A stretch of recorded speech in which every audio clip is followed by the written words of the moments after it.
بسم اللہ الرحمن الرحیم الصلاۃ والسلام علیک یا رسول اللہ وعلی آلک واصحابک یا حبیب اللہ۔ السلام علیکم۔ اہل سنت کا ادنا خادم عبدالحمید چشتی عرض گزار ہے کہ فضل چشتی کے خاص نمائندے غالباً محمد عثمان نے 14 دسمبر 2022 کو قریب مغرب فقیر کے بیٹے عزیزم محمد مہر سعید سلمہ اللہ تعالیٰ کو فون کیا تو انہوں نے بتایا کہ ابا جی ماشاءاللہ حرمین طیبین کی حاضری کے لیے ملتان ایئرپورٹ پر ہیں۔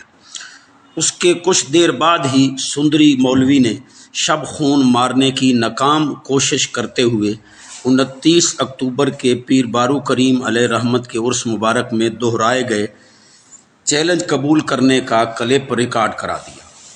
15 دسمبر بعد نماز عشاء فقیر کے شاگرد قاری علیم شہزاد صاحب نے مکہ مکرمہ میں مجھے یہ کلپ سنایا۔ فقیر نے حسب سابق حضور صلی اللہ علیہ وسلم کی بارگاہ بے کس پناہ مدینہ منورہ سے ہی اس کا جواب دینا مناسب سمجھا۔ 17 دسمبر قریب مغرب مدینہ منورہ حاضری ہوئی۔ آج 18 دسمبر تقریباً صبح 8 بجے شار ابو امامہ پر واقع ہوٹل امل السعادہ کے کمرہ نمبر 2 سے اللہ کے فضل و کرم سے جواب ریکارڈ کرا رہا ہوں۔ اس کے 3 حصے ہیں۔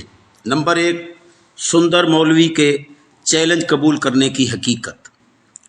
نمبر 2، اس کی موجودہ گفتگو میں بکلاہٹ۔ نمبر 3، اس مناظر کے مبلغ علم کی ایک جھلک۔ نمبر 1، چنانچہ وام بچرا اور مدینہ منورہ سے فقیر کا تقریباً یہی چیلنج تھا کہ 10 جید علماء اہل سنت کی موجودگی میں فریقین کی سوشل میڈیا پر تمام گفتگو سنائی جائے۔ بعدہ جو فیصلہ وہ فرماویں دونوں حضرات بمائے دستخطوں کے قبول کریں۔ فضل چشتی نے اس چیلنج کو قبول کرنے کے بعد راہ فرار اختیار کرتے ہوئے یہ شرط بڑھا دی کہ منصفین کل ما کی طلاق کی قسم اٹھائیں۔ فقیر نے کہا ایسے حلف کے ساتھ اپنے ہی صرف 5 فیصلے روانہ کر دو، لیکن سندری مولوی فبہت الذی کفر کا مصداق بنا۔ اس کے بعد ادھر ادھر جلسوں میں بڑے مارتا رہا، لیکن الحمدللہ میدان میں آنے کی جرت نہ کر سکا۔ 2 مرتبہ کی شکست کی خفت مٹانے کے لیے 2 سال بعد لایانیاں مارنے کے لیے پھر میدان میں کود پڑا۔ اب بھی اگر ہمت اور اصول مناظرہ سے کچھ واقفیت ہے تو اپنے مطلوبہ ہمارے 60 سوالات اور تقریباً 4 اقساط لاجواب کا جواب حسب معمول جیسا کیسا بھی ہو دے۔ اگر دے دیا ہے تو نشاندہی کرے۔ بعدہ ہمارے مدینہ منورہ والے مقبول شما چیلنج کے مطابق مناظرہ کرے۔ ہم نوالا، ہم پیالہ کو چھوڑ کر 10 جید علماء اہل سنت کا بطور منصفین انتخاب، بقول شما ان سے کل ما کی طلاق کا حلف، شرائط مناظرہ اور تاریخ مناظرہ کا تعین، یزیدی حواریوں کے ساتھ یا اکیلے، یہ سب کچھ آپ پر چھوڑا۔ کیا یاد کرو گے کہ کسی خادم حسین نے کتنی ڈھیل دی؟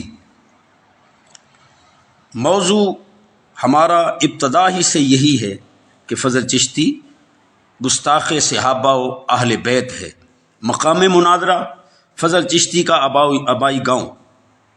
مقام مناظرہ کی مناسبت سے اجازت و سکورٹی کی تحریری ضمانت بمائے دستخط معززین علاقہ آپ پر لازم۔ اصول مناظرہ کے مطابق فضل چشتی ہمارے جوابات نہ دے سکا یا حسب معمول ادھر ادھر کی لایانیاں مارنے کی کوشش کی یا باصول خود اس کے کسی کارندے نے مداخلت کی کوشش کی، ان سب صورتوں میں اس کی ہی مقرر کردہ تاریخ آئندہ جمعرات 22 دسمبر کو عصر کے وقت تک خود بخود اس کی شکست مع ذلت شمار ہوگی۔ یاد رہے کہ اصول مناظرہ کے مقتضیات پورا کرانے کو راہ فرار سمجھنے والا ہی سب سے بڑا احمق ہوگا۔ نمبر 2، فضل چشتی کی بخلاہٹ۔ اصل بخلاہٹ تو خود فضل چشتی کے چہرے سے ہی نمایاں ہے۔ 29 اکتوبر ظہر کے بعد چیلنج کیا گیا، 14 دسمبر کو قبولیت کا دعویٰ، پورا 1.5 ماہ یعنی 45 یوم گزر گئے جس کو یہ چند روز کہہ رہا ہے۔ ذرا اتنا تو بتا دے کہ چند کا اطلاق کتنے پر آتا ہے۔ اس نے موضوع منتخب کیا مسئلہ یزید۔ افسوس، صد افسوس تیری بغیرتی کا پر کہ تجھے عظمت امام حسین رضی اللہ تعالیٰ عنہ موضوع بنانا نصیب نہ ہوا۔ اس کے بعد فضل چشتی یا اس کا کوئی حواری کس منہ سے کہہ سکتے ہیں کہ ہم حسینی ہیں؟ فقیر پر جھوٹا الزام لگایا کہ اس نے نازیبا اور بیہودہ الفاظ میں چیلنج کیا ہے، ورنہ بتائے کون سا لفظ بیہودہ اور نازیبا ہے؟ موضوع کو موضوع بولتا ہے۔ ملک امیر اقبال صاحب کا پورا نام نہ لے سکا، اجازت کو پہلے کھلی لگام بولا۔ فقیر کی گفتگو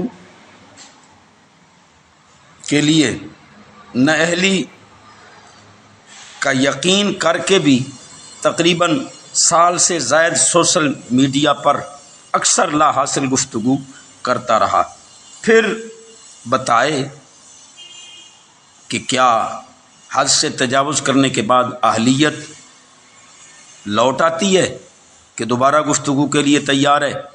مزید بخلاہٹ کہ اصول مناظرہ کے مطابق اتفاق رائے سے طے کیے جانے والے امور کو اپنے ہی حجرے میں بیٹھ کر خود ہی حتمی شکل دے دی کہ مقام مناظرہ پکھر ہے، عبدالحمید چشتی جیسے کیسے بھی ہو وہاں پہنچے ورنہ اس کی شکست ہوگی، جبکہ فقیر کی واپسی مدینہ منورہ سے انشاءاللہ العزیز 3 جنوری کو ہے اور حضرت 22 دسمبر کو ہی میرے بکھر نہ پہنچنے پر شکست کا پروانہ دے کر مناظر اعظم بن رہے ہیں۔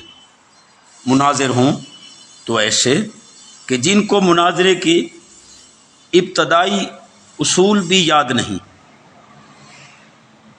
یہ یزید کے حمایتی امام عالی مقام رضی اللہ تعالیٰ عنہ کے ادنیٰ ترین غلاموں سے مناظرہ کریں گے، جن کی تقریباً 2-3 منٹ کی گفتگو ہی مجموعہ اخلاط ہے۔ نمبر 3، فضل چشتی کے گستاخانہ مبلغ علم کی صرف ایک جھلک، جو قرآن کے مقابلے میں من گھڑت آیات بناتا ہو، جو حدیث پاک میں اپنے لفظ شامل کر کے تحریف کا مرتکب ہو، جس کو غیر منصرف کی صحیح تعریف ہی نہ آتی ہو، جس کو قدری جبری راویوں کی تمیز ہی نہ ہو، جو روافظ کی گستاخانہ روایات سے استدلال کرتا ہو، جو روایات کو محل نظر لکھ کر بھی ان سے استدلال کرتا ہو، جو بحث مسنات بالتقریر اور شکل عروسی کی وضاحت ہی نہ کر سکے، جس کو چیلنج کیا گیا ہو کہ کل ماہ کی طلاق کی قسم اٹھا کر صرف اتنا کہہ دے کہ مجھے ان کی تعریفیں آتی ہیں، پھر بھی جواب نہ دے، جو حضرت علی کرم اللہ وجہ الکریم کی بیعت کو جبری اور باطلہ لکھے، جو حدیث رسول صلی اللہ علیہ وسلم کا مذاق اڑا کر امام حسن رضی اللہ تعالیٰ عنہ کی صلح کو ڈر یا خوف سے تعبیر کرے، جو خون رسول صلی اللہ علیہ وسلم کے علو للدین قربانی کو باطل اور غلو لکھے، جو یزید کے حق میں تو جھوٹی روایات کو بھی مانے لیکن امام حسین رضی اللہ تعالیٰ عنہ کی شان میں صحیح روایات کا بھی انکار کرے، جو صحابی رسول صلی اللہ علیہ وسلم ورضی اللہ عنہ کو چلاک لومبڑی لکھے، معاذ اللہ ثم معاذ اللہ نقل کفر نباشت، خدا کی شان بے نیازی کہ وہ بھی اپنے آپ کو مناظر سمجھے اور مفتی عرب و عجم اور امام الغیرت کہلائے۔ تف ہے ان حواریوں پر جو ابھی بھی اس کے دام دلالت میں پھنسے ہوئے ہیں، اور قرآن کریم ان الذین یؤذون اللہ ورسولہ لعنہم اللہ فی الدنیا والآخرہ کا مصداق بننے سے گریز نہیں کر رہے۔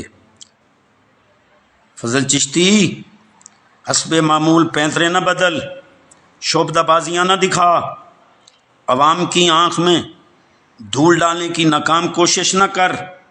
کوئی دم خم ہے تو علمی میدان میں جس میں نے تجھے جکڑ رکھا ہے اس سے نکل کر دکھا۔ بار بار کہہ چکا ہوں کہ بعدہ جس مسئلے پر جس طرح چاہو مناظرہ کر لینا۔ والسلام، عبدالحمید چشتی از مدینہ منورہ۔ ان بند